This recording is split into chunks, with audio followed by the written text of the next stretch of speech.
अस्सलाम वालेकुम dear viewers और माय स्टूडेंट्स। ट्रिग्नोमेट्री पे डिस्कस हो रही है। तो आज ये जो इक्वेशन आपके सामने है इसका नाम है ट्रिग्नोमेट्रिक इक्वेशंस। हर वो equation with sign of equality जिसमें at least one trigonometric function है और फिर उसका सॉल्यूशन सेट भी हम बना सकते हैं।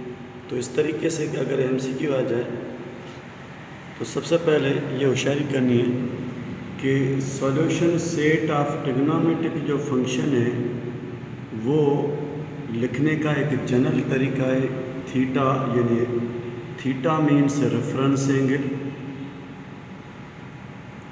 या इसका नाम है प्रिंसिपल एंगल या PV principal value plus 2n पाई। व्हाट इज़ एन माना नंबर ऑफ रोटेशन, या तो वो एंटी क्लॉकवाइज होगा या क्लॉकवाइज। ये इसका जनरल फार्मूला है कि solution set of trigonometric equation लिखने का। या दूसरा एक तरीका है सॉल्यूशन सेट ऑफ ट्रिग्नोमेट्री लिखने का theta plus n pi. What is n also belongs to set of all integers. तो इन दोनों में इसलिए कि कभी कभी कुछ ऐसे फंक्शन जिसका जो पीरियड है वो पाई से शुरू होता है जैसे टेन और कॉट, और कुछ ऐसे जिसका पीरियड जो है वो 2 पाई से शुरू होता है। तो उनका ये जनरल पीरियड हो गया 2n पाई, और ये इसका जनरल पीरियड होगा जिसका फर्स्ट पीरियड जो बेसिक है वो पाई है। तो ये ट्रिग्नोमेट्री का सॉल्यूशन है, लेकिन जनरल सॉल्यूशन। कभी पेपर में ये एमसीक्यू आ जाए। और दूसरी चीज़ ये कि ये जो solution set of trigonometric function कोई भी हो, कोई भी ट्रिग्नोमेट्रिक इक्वेशन, वो कभी फाइनाइट नहीं होगा, वो हमेशा इन्फिनाइट होगा, लामहदूद। क्यों कि इट डिपेंड्स, यानी ट्रिग्नोमेट्रिक सॉल्यूशन डिपेंड करेगा प्रिंसिपल वैल्यू पे, प्रिंसिपल एंगल पे और जनरल एंगल्स पे। तो ये जनरल वैल्यू कहाँ से फाइंड होगी? बाय अलाइड एंगल्स या बाय होगी को टर्मिनल एंगल्स। तो स्टूडेंट इस तरीके से आज हम प्रैक्टिस कर रहे हैं कि एक एमसीक्यू है sine theta plus cos theta is equal to 1। ये आपके पास एक ट्रिग्नोमेट्रिक इक्वेशन गिवन है। तो कह रहा है कि ऑप्शन ए बी सी में कौन सा सही है। तो एक बहुत आसान एमसीक्यू मैं सिखा रहा हूँ कि फ़र्ज़ कीजिए ऑप्शन ए में ये 90 डिग्री पाई/2 ये यहाँ पे पुट करो। अगर आपने ये 90 डिग्री यहाँ पे पुट किया तो ये साइन 91 बन जाएगा, और इस 90 को यहाँ पे पुट किया तो ये कोस 90 0 बन जाएगा, दरमियान में प्लस है। तो 1 + 0 = 1। तो लेफ़्ट बराबर राइट हो जाए तो कन्फर्म समझो ऑप्शन सही है, यानी क्लियर हो गया ऑप्शन नंबर ए सही है। लेकिन इसमें बोथ लिखा हुआ है तो आप इसको भी चेक कर सकते हो। ऑप्शन बी में लिखा हुआ है 2n पाई एक सॉल्यूशन सेट है, यानी जनरल फॉर्म में। एन क्या है? एन नंबर ऑफ रोटेशन है। तो आप एन को 0 से शुरू करो। अगर यहाँ पे एन की वैल्यू 0 रखोगे तो 0 × 2 × पाई ये 0 बन जाएगा। फिर आप उसी इक्वेशन में यहाँ पे रखो साइन 0, तो ये साइन 0 = 0 और कोस 0 = 1। अगेन लेफ़्ट और राइट दोनों बराबर। तो कन्फर्म हो गया ऑप्शन ए भी सही है, ऑप्शन बी भी सही है, इसलिए हम टिक करेंगे ऑप्शन नंबर सी को। और तरीका मैं सिखाऊं कि अगर कोई सी स्टूडेंट के जहन में सर इसको किस तरीके से सॉल्व किया जाए, तो ये आपके पास है साइन थीटा और ये है कोस थीटा। इसको स्क्वायरिंग बोथ साइड किया जाए तो ये बन जाएगा a² यानी sine square plus cos square theta plus 2ab का फार्मूला इंटू इक्वल टू 1।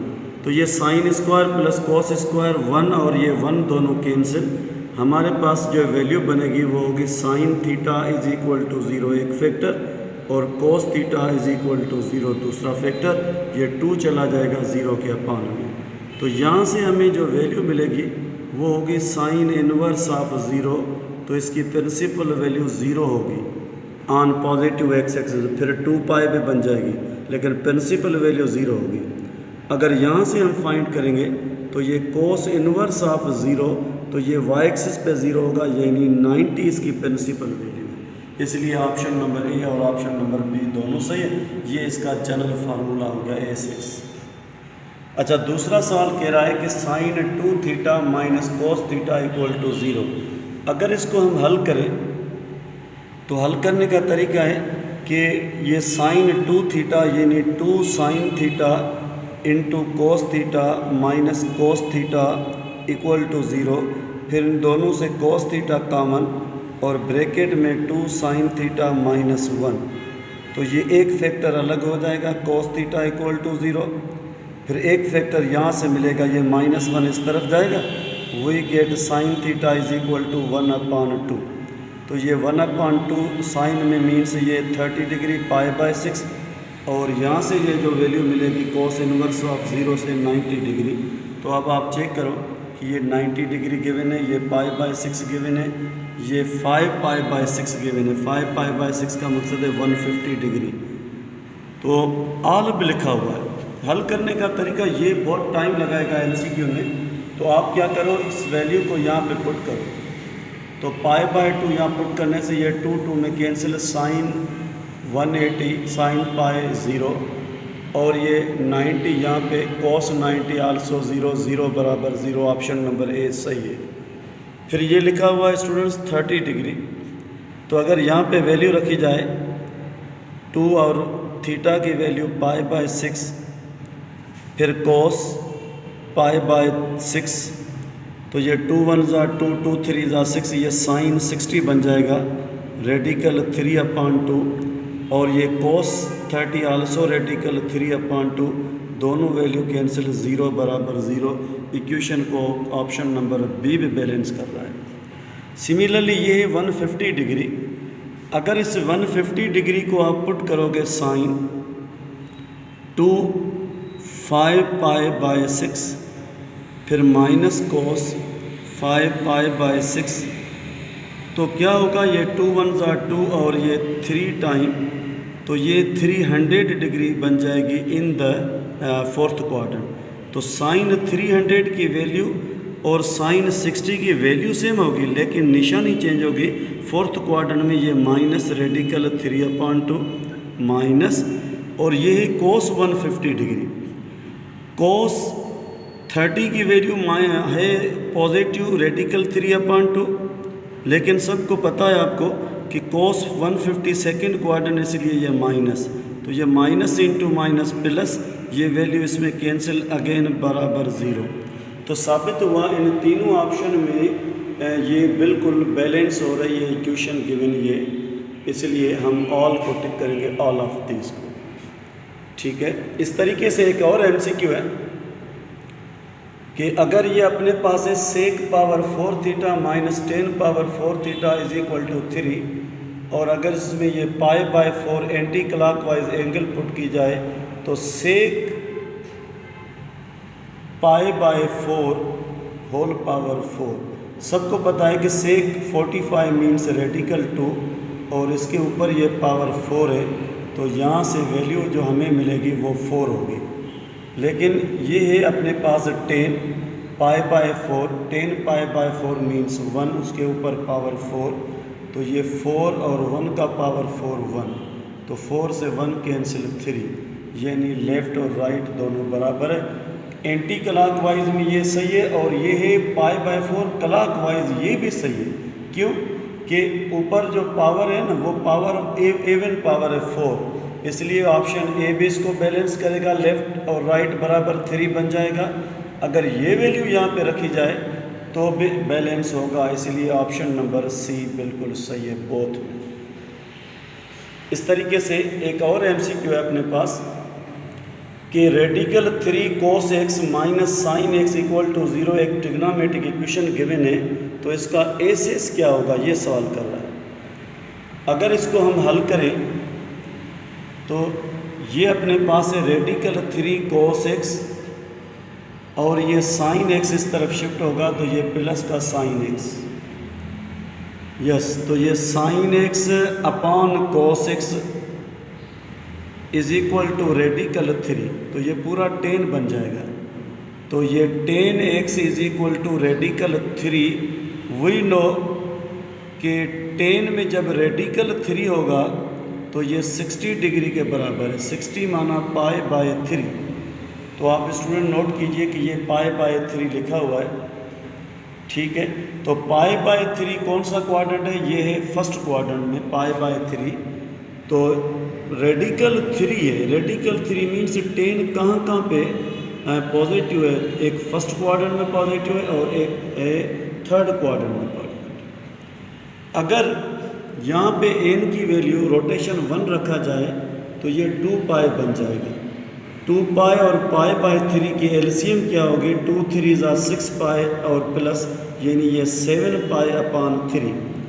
तो 7π/3 कहाँ जाता है ये सवाल है कि ये π/3 मीन्स 60 डिग्री।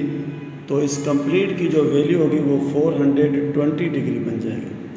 तो ये 420 डिग्री बनने से क्या होगा कि वापस आफ्टर 1 रोटेशन यहाँ पे आ जाएगी। तो ऑप्शन आपका ये सही है, लेकिन इस ऑप्शन पे हम डिस्कस करें तो n की वैल्यू यहाँ पे रखो 1 रोटेशन पॉजिटिव 1, तो π/3 प्लस 1 × π। तो यहाँ से आफ्टर एलसीएम वैल्यू मिलेगी 3π और 1 ये 4π। तो इस 4π का मकसद है 4 सेम, π/3 मीन्स 60 डिग्री, तो ये 240 डिग्री, यस ये थर्ड क्वाड्रेंट है। तो याद रखना ये भी अपनी जगह सही है और ये भी सही है, इसलिए हम बोथ को टिक करेंगे। यहाँ पे एक और इम्पॉर्टेंट पॉइंट आपको सिखाऊं, अगर कभी कभार ये MCQ इस तरीके से आ जाए कि π/3 plus 2nπ union π/3 plus nπ for all n belongs to integers, ये भी आंसर अपनी जगह सही रहेगा। क्यों कि ये यूनियन बार बार हो सकता है, क्योंकि इन ईच ट्रिग्नोमेट्रिक इक्वेशन जो हर सॉल्यूशन सेट जो होगा ना वो कभी फाइनाइट नहीं होगा, इनफाइनाइट होगा। It depends upon principal value and general values. इस तरीके से एक और MCQ है अपने पास कि ये लिखा हुआ है sine inverse x sine inverse y। कल भी हमने डिस्कस की थी, ये एक फार्मूला है साइन ऑफ अल्फ़ा बीटा से गिवन। तो ये पूरा फार्मूला है sine inverse x under root में 1 - y² प्लस y और अंडर रूट में 1 - x², ये पूरा कंप्लीट इसके बराबर। लेकिन ये बाहर साइन है, यहाँ पे ये साइन आ गया, तो ये साइन में कैंसिल हो जाएगा, तो हमारे पास ये वैल्यू बाकी बचेगी। इसलिए आप चेक करोगे तो ऑप्शन नंबर A बिल्कुल गलत है, लेकिन ऑप्शन नंबर B सही है। Hope you understand.